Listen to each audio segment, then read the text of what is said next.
Isang mapayapang hapon Pilipinas. Ito po ang inyong balerina ng bayan, si Lisa Macuja, na bumabati sa lahat ng nakikinig sa DZRH at nanonood sa RH TV, lalo na sa mga kasamahan nating alagad ng sining at kultura sa buong bansa. Bago natin ipakilala ang ating mga espesyal na panauhin sa hapong ito, bayaan nyo munang batiin namin ang lahat ng isang maligaya, mapayapa at masaganang Pasko. Sa ating pagdiriwang at pag-alaala sa kaarawan ng ating Panginoon, sana ay huwag nating kalimutan kung ano ang tunay na kahulugan ng Christ sa Christmas, na hindi ito dapat nakasentro sa pamahalan ng damit, paramihan ng masarap na pagkain, pabonggahan ng party o regalo. Huwag po tayong bibitaw sa tunay na diwa ng Pasko, tulad ng pagsasama ng mga pamilya at kaibigan, ang pagdamay sa kapwa-tao, at higit sa lahat, ang pagkilala na walang tunay na kaligayahan makakamit kung walang malasakit at kapayapaan. At iyan po ang Christmas wish namin para sa inyo mula sa lahat ng bumubuo ng Art2art. Kapayapaan, pagmamahalan at pagkakaunawaan para sa bawat pamilya at sa ating buong bansa. Okay, samantala sa ating Christmas Eve special dito sa Art2art, kasama natin ang isang family of artists mula sa isa sa pinaka-respetadong angkan ng mga alagad ng sining sa Pilipinas. Kaya't huwag kayong aalis, kalahating oras ng masayang kwentuhan ang naghihintay sa atin, kasama sina Director Siguion Reyna, ang screenwriter Bibeth Orteza at ang kanilang anak, actor Siguion Reyna. Dito pa rin sa Art2art, magbabalik kami pagkatapos ng ilang paalala.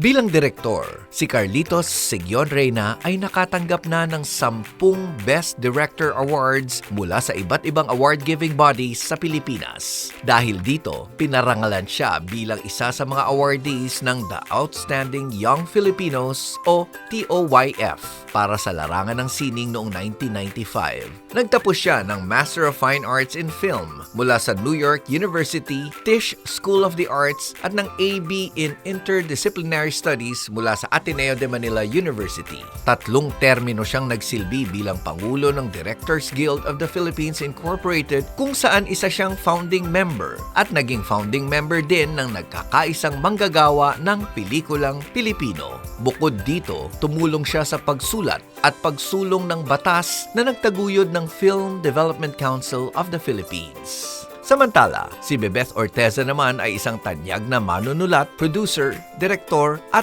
artista para sa pelikula, tanghalan at telebisyon. Nagtapos siya ng Bachelor of Arts degree in English mula sa University of the Philippines, kung saan naging aktibo siya sa Student Council noong dekada 70.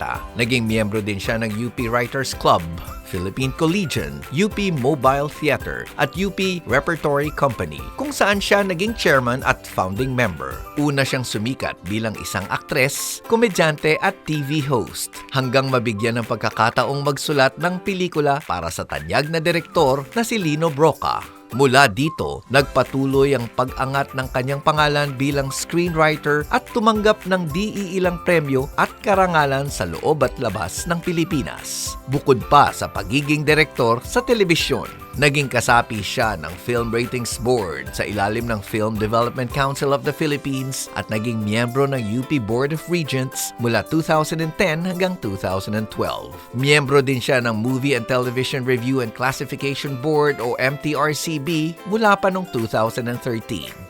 Ang kanilang anak na si Siguion Reyna naman ay isang artista sa pelikula, telebisyon at tanghalan. Nagtapos siya ng Communications degree mula sa New York University at bumalik sa Pilipinas noong 2013 upang itaguyod ang kanyang karera bilang aktor. Bukod sa regular na paglabas sa mga teleserye, naging bahagi din siya ng ilang critically acclaimed independent films at nakaganap na sa mga theater productions ng tanghalang Pilipino, 9 Works Theatrical at Atlantis Productions. Isang mainit na pagbati ang hatid ng Art2art kina Bibeth at Siguion Reyna. Magandang hapon, Carlitos, Bibeth, and Rafa. And of course, welcome to Art2art. Magandang hapon and maligayang Pasko sa inyo. Okay, Merry Christmas. Yes. Merry Christmas talaga at yung Merry Christmas. with all the good thoughts that the season can bring para sa lahat. Yes. Oh, Carlitos, let's begin with you, ha? Kasi nabanggit nga kanina na you come from a clan of artists.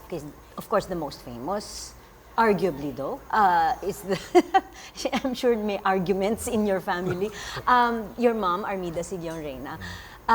We can say na you've, even before that generation, meron ding generations of artists before your mom pa. Can you give us like a rundown ng artists in your family from your older relatives, also in the arts?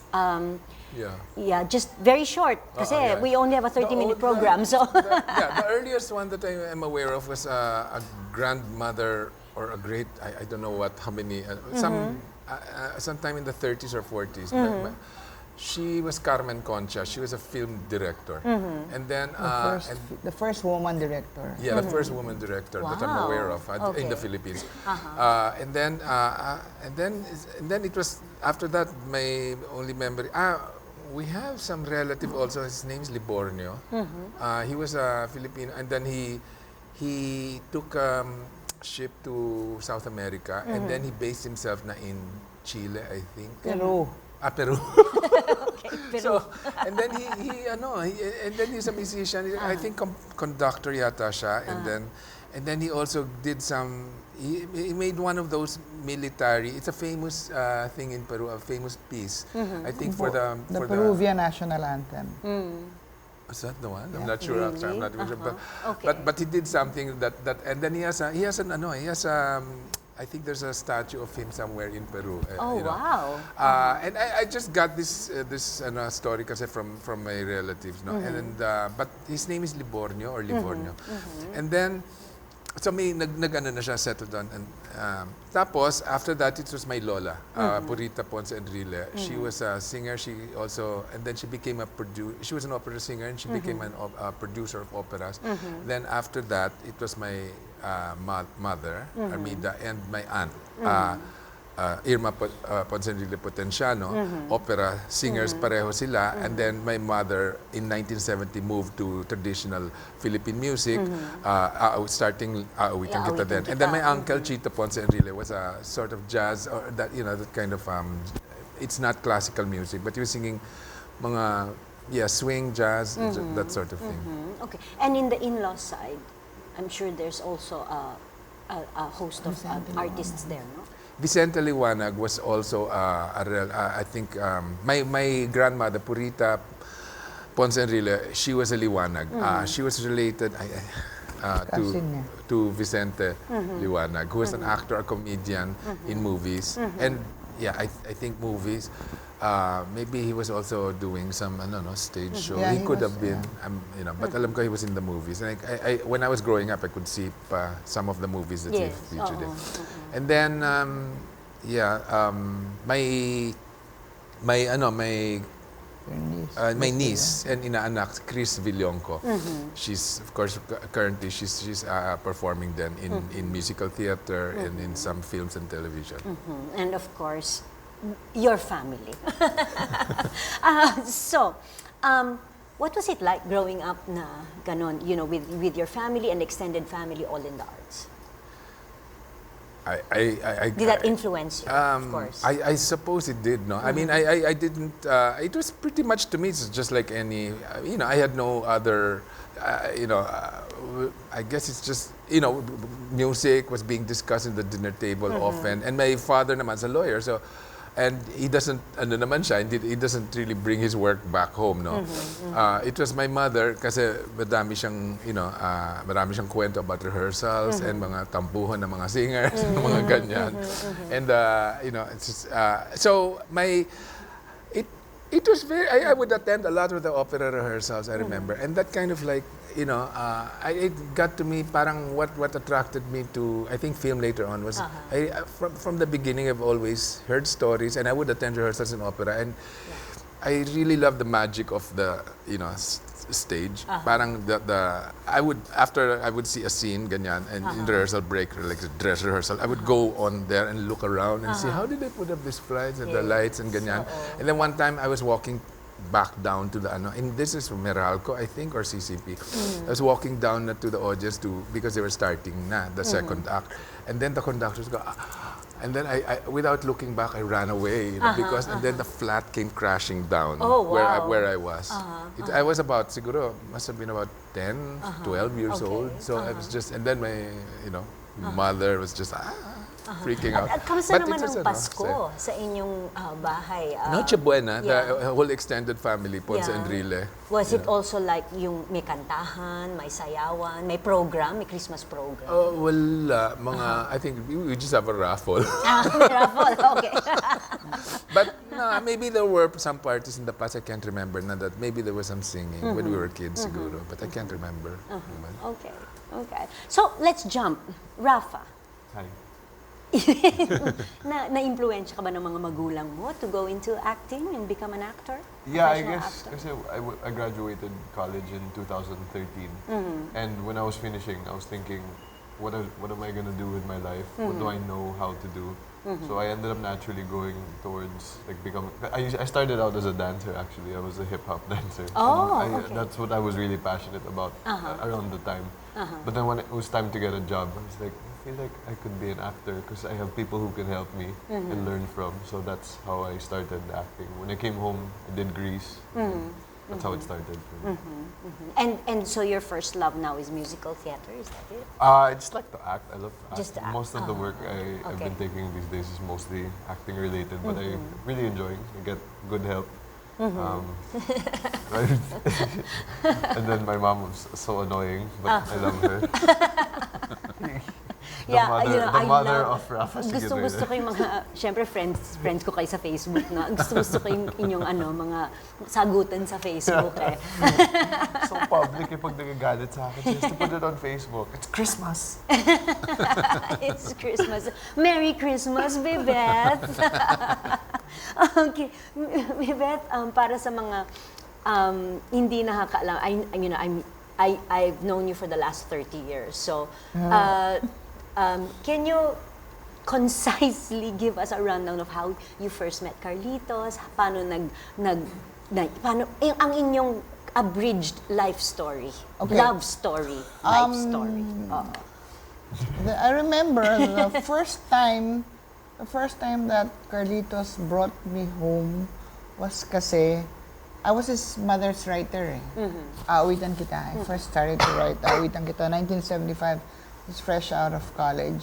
And then couple of years later, I was already doing school bukol as an actor and writer. And then Armida, whom I did not know was going to be my mother-in-law, had a fight with her driver. And the driver that was making dabog-dabog in the car, and she was in the Quezon City area.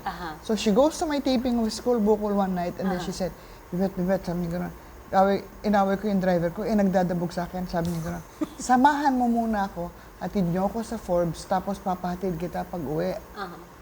Sabi ko, sige. So she waited for me for my taping to get done, and then brought her to Forbes, to her house, and then pagdating doon, the driver left in a half. And then she asked her son to bring me home. He did not say a single thing in that entire ride. Not one word. I think he was naiinis kasi ginising siya ng nanay niya. Hatid mo si Bebet. And that was the first time that he brought me home.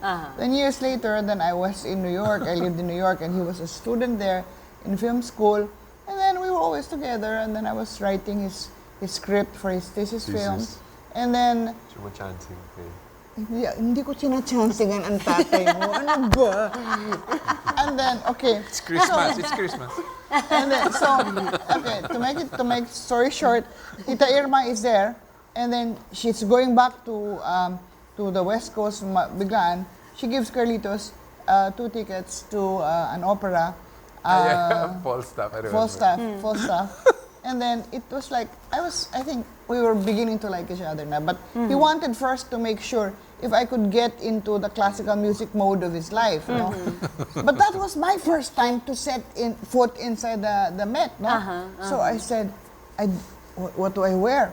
I got myself what I thought was a fancy sweater, fall sweater, and fall skirt. And I was so proud of myself and the way I looked, and I set foot inside the place, and then I find out na yung kulay ng suot ko, kakulay ng carpet at ng upuan dun sa theater. And that was my official first date with him. And he was so polite, he didn't say a thing. During intermission, he went out to buy coffee. This was when smoking was still allowed in the lobby. I was seated on the stairs, and then the only thing he said was, "Oh, I almost didn't see you." And then that's the man I ended up marrying. And then on the first night of our life as a wedded couple, he just reminded me that in life daw, he said, "I introduced you to Mozart and you introduced me to Lolit Solis." Diyos ko, pwede na itong script. Susunod yung script. Okay. I mean, being together for more than 30 years, I'm sure you've weathered so many challenges together. What would you say yung pinaka mahirap or the most difficult time of your married life? Most challenging time? Excluding having me. Ano, Rafa? Excluding having me. Excluding having Rafa. You know pala, this one, we had a book kasi na one of our bookcases, How to Raise a Difficult Child. And then, yun pala, for a good section of his growing up years, he used to feel bad that book was there. Every time he would pass down that book, he was thinking, they bought this book because of me. Nakita ko yung year nakalagay 1990. My birth year. But it's been, I think when I got sick. Yeah. I think when she was diagnosed, Bibas was diagnosed with cancer. Yeah, it was hard. You know, it was. We just decided, sige, we'll weather this na, you know, you weather this. And it was hard kasi you don't know you don't know what will happen, di ba? So I think that brought us together tightly as a family also. And I think what was although you know, when I heard about it, it was just quick, parang at that point, maybe when it's a very insecure moment, di ba? I think that's when you just focus, nothing really matters except, you know, your focus. Okay, we'll go to the specialists and so everything just becomes clear. Parang ako nga, I feel na parang it just parang everything just becomes clear, no? And your priorities become clear. Parang we just work on this and like that. It's nothing. It's parang it's mostly instinct. It's not so much something that you plan. Yeah, that's true. Teka muna, Bibet, bakit parang magkaiba yung Iba yung sapatos. Yung kulay ng sapatos mo? Is that a fashion statement? No. Okay, my shoes. Yes. Pakikuha daw ng kulay ng sapatos ko. Iba yung na magkaibang kulay. Oo. It is part of my cancer journey. I see. One day, I was doing my 4th chemo session, and then when you're doing chemo, kasi nakaupo ka lang, and then nakataas yung paa mong ganyan, and you're waiting for the drip to fall. So I was staring at my feet for the longest period, and then I was saying, I realized, and I felt, how corny it must be to go through life wearing things that match because society has deemed that things should match. And then I realized that I was already wearing a prosthesis breast, one real, one false, and so in other words, my breasts didn't match anymore. And then I thought, the fat and the thin go together, the tall and the short. Why must I always wear shoes that match? And then every time I'd go on speaking engagements for breast cancer fora, I'd wear it as a gimmick. But then it started to inspire the other breast cancer sisters. So I started to not match shoes anymore in starting the tail end of 2009. And then all the way to now. Okay. Oh, wow. Okay. What a strong message. I mean, you know. Hindi kailangan Hindi naman talaga magterno. kailangan matching lahat lagi. That's the story of my marriage. Okay. Marami pa po tayong pag-uusapan kasama sina Carlitos, Bibeth at Rafa. Dito pa rin sa Art2art. Magbabalik kami pagkatapos ng ilang paalala. Programang hatid ay sining at kulturang para sa lahat. Magbabalik ang Art2art. Schedule ng mga inaabangang konsyerto. Update sa mga magagandang panoorin sa mga tanghalan at teatro. Narito na ang Art2art Calendar.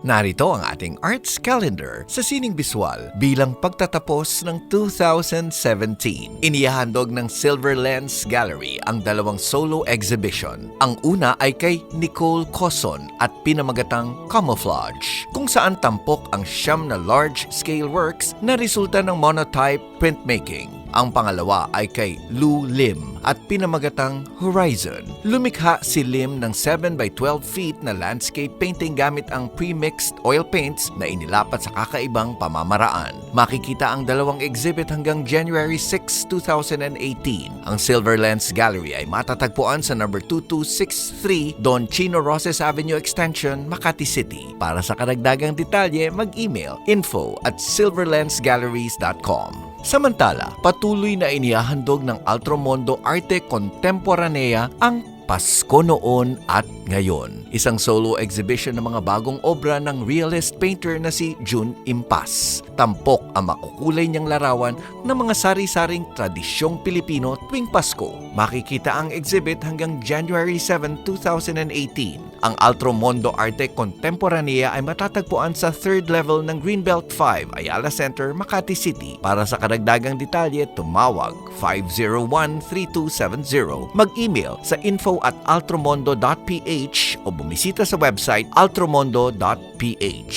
Sa sayaw, patuloy na mapapanood ang Belen. Handog na palabas ng Star City, Ballet Manila at Manila Broadcasting Company ngayong Kapaskuhan. Ito ay bahagi ng Circus de Ballet, isang kakaibang serye kung saan pinagsama-sama ang ballet numbers at mga circus acts. Sa choreography at direksyon ni Osias Barroso, ang Belen ay pagsasalarawan ng paghahanap ng 3 hari sa Batang Jesus. Bukod sa mga ballet dancers, kasama rin na magtatanghal ang mga jugglers, trapeze artists, contortionists, fire blowers, sword swallowers, unicyclists, stilt walkers at acrobats. Libre ang bilhin sa mga pupunta sa Star City. Mapapanood sa Aliw Theater sa mga sumusunod na petsa at oras: December 26, 27, December 28, 29 at December 30 alas 7 ng gabi. December 25 alas 4 ng hapon, alas 7 at alas 9 ng gabi. January 1, 2018 alas 7 at alas 9 ng gabi at January 2 alas 7 ng gabi.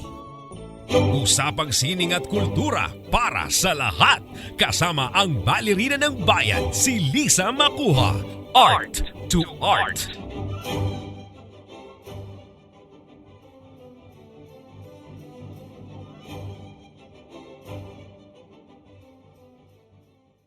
Kasama pa rin natin artist couple na sina Carlitos Siguion Reyna at Bibeth Ortesa, and of course, ang kanilang anak na si Rafa Siguion Reyna. Bibeth, you were saying during the commercial break, yung okasyon na si Rafa was capable of such wit. Minsan lang yun. Not always. No. But seriously, when I was told, because we had a conference after I was diagnosed, and the oncologist, si Bambi Domingo, she said that I would have to take chemotherapy. And then Rafa just blurted out, "Mama, you're going to get well." I said, "What makes you think so?" And then he said, "Because the word mother is inside chemotherapy." Chemotherapy. Chemotherapy. Yeah. Yes. I was telling the truth.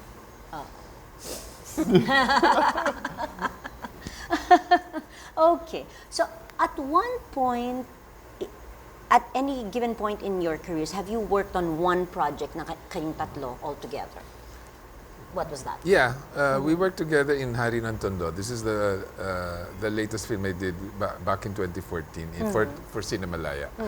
We did the film got a jury prize, special jury prize that year, and Beth wrote it.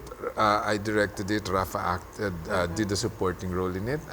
So did Chris. Yeah, Chris Villonco. Villonco. And it starred Robert Arevalo, basically, and that was So, yeah.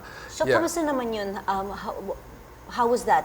How could you like say keep your personal relationships outside of or separate from work, or is that even possible?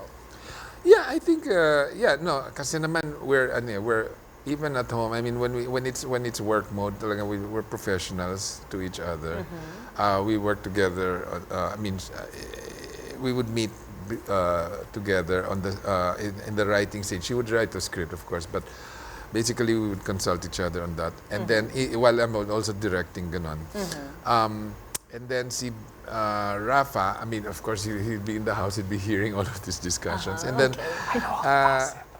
but Hari ng Tondo kasi was actually an interesting project for us because, well, we were both it's that lead character, although it's not the same story as my father. I mean, the character of Robert's there is about really. I was really inspired to do the movie because it was parang in honor of my dad. Kasi parang ganun, he had that same character of a quiet confidence and willfulness, but he gets things done, and different yung plot, no, do sa movie, but so it was kind of like there was a sense of family thing going on throughout the shooting of that and the making of that. And in fact, some reviews mentioned that this is a family affair. I mean, I don't think they realize how deeply that truth was there, because it wasn't just. And I really took it not as parang a critique. I mean, it definitely is, and I'm honored to do it in with my family and in honor of my father. No? And in honor of my dad. But it was because it's the three of us, and then Chris Villonco was also played a supporting role in it. So it was really a great experience. But way earlier. When Rafa was a kid, we did a movie together. I wrote a script, Abot Kamayang Pangarap, produced by my mother-in-law. Yes. And that was Rafa's first movie. And that was a little harder because there was a line there in the film where Rafa had to discovers a lot of money, and then he goes, "Itay, itay, ang daming pera." But every time he would say itay, he wouldn't look at his father in the movie, who was played by Pen Medina. He would always look for his father on the set. Itay, itay, ang daming So, it got to a point, Carlitos was saying... That's how I almost got fired from my first acting job. Because his dad was going to fire him na. Palitan na yan. Hindi niya kaya, palitan na yan. How old were you? Six. And then Maricel Soriano threatened, direct pag inalis mo si Rafa dito sa sine, aalis na rin ako. And then it was Pen Medina. The backing of the stars. Pen Medina was the one who was able to think of a solution. Sabi ni Pen, direct, tayo ka sa likod ko. Para pagka, behind camera siya, tayo ka sa likod ko, para pag sinabi niyang itay, titingin siya sa akin, makikita niya ikaw. And on that shooting day, because she didn't want to get involved and get tense, my mother-in-law went to the market to buy food. Really? I didn't know she was going to tell. When Papa would get mad, I didn't even know that. Rafa, do you remember this? Vividly? No, I just remember doing the take over and over again. I wanted to play with my bike. Okay. I was 6. But what was it like working with your parents? I have more appreciation and understanding of that now because I'm an adult. But when I was a kid, I would be like, I have to go to the shoot. Okay. I wanted to just hang out. Pero now that I'm an actor, it's not hard. I feel like everyone asks that. They ask if it's a weird thing to be working intimately with your parents for projects. Pero because I really know them, so it's not that hard. Like I know how they are you know. So, for example, my dad, when he's talking, I know he doesn't like it when other people talk, so I listen. Like that. It's hard. The thing is, when you work with other directors or you have to get to know them as well, and that's like a step in the process. So that's easier for me because I already know who's directing me, or when I work with my mom in TV sometimes. So I have an understanding of how their workspace is like, so it's easy for me. But I feel he's a better actor when he's working with his dad than he is working with me. Okay, why is that? I Ruben? fought him once. I said, why is it so hard for you to listen to my instructions? Why is it that when you work with your papa, you follow him? And then he said, because mama, with you, my first instinct is always to disobey you. Yeah, because it's Papa when he directs, he just direct. Ikaw kasi may kasamang, Rafa kasi may tampo pa eh. Alam ko kasi, oh, you say this ha. If you don't say it right, nagtatampo pa siya. Unbelievable. Okay. Carlitos, you actually left showbiz for a while to teach in Singapore. Yes. Why was that? Why did you decide to focus on teaching? You know, no, kasi actually my last movie before Hari Nantundo, before 2014 was Azucena 2000. And so there was a 14-year gap. Now, no, I mean I've spoken about this in earlier in an interview. It was basically a disconnection I felt after what happened. You know, like this is something political, pero in 2000 when the impeachment happened of ERAP, I was really for pushing. You know, I was really in support of finishing that impeachment, and that's why I went instead of the EDSA one. You know, parang. But you know, of course, things happened the way they did, and talagang, you know, I really felt uncomfortable with another, you know, parang extrajudicial replacement of a president. And I mean, I felt comfortable with, I think, EDSA, the first one, but EDSA 2, I'm talking about EDSA 2. Yes, EDSA 2. EDSA 2, I felt talagang na parang, there's an impeachment process going on, let's finish this. Pero hindi, so when it happened, the way things happened, I felt kind of like, and you know, I was talking with friends, people I grew up with, or people I went to school with. I just felt so disconnected, no. So I was started wondering, parang, how can I make movies? But I mean, you know, are we so different? You know, parang there's this gulf I felt between that and parang the people I thought would watch my films. I just felt disconnected. I didn't know. So parang I kind of got out of it and just decided to. It was really that disconnection more than anything else. More than anything political. It was that disconnection with the audience that I felt I was making movies for. So I decided I just went into making documentaries, some commercials, but mostly documentaries, and doing, you know, a pro bono work for groups, some activist groups whose causes I believed in, yung mga against violence, against violence against women, ganon. And then yung victims of war, women victims of war, comfort women. And then I did some commercials for mga party list groups and NGO, you know, whose advocacies I believed in. I did that for several years, and then when 2008 happened, 2007 came along, and the NYU, New York University, Tisch in New York, was setting up a campus in Singapore. And it's a standalone campus, graduate film. It's the same program, exactly the same admission standards for faculty and students, and same facilities as New York. And they were issuing a call for faculty. And I'm an alumnus of the graduate film program of NYU Tisch. So I signed up, and then they took me in. No? They saw my record, I had an interview, etc. And so I joined, and then, which was 7 years until 2015. I had 7 years of I was really happy there. It was really productive years of my life. Parang, I've got in touch with the way the young people were you know, thinking, what their films. And I was really happy. Kind of like, I got to be more parang connected again back to my school roots, and also back to, but also, with the younger filmmakers, no, we're starting out, And it's fascinating, opened my eyes also to the things that they were interested in. I loved the films that they were making. I was So teaching wait, so- directing there and okay. screenwriting. So Tapos what for brought you 7 back? years. Manila.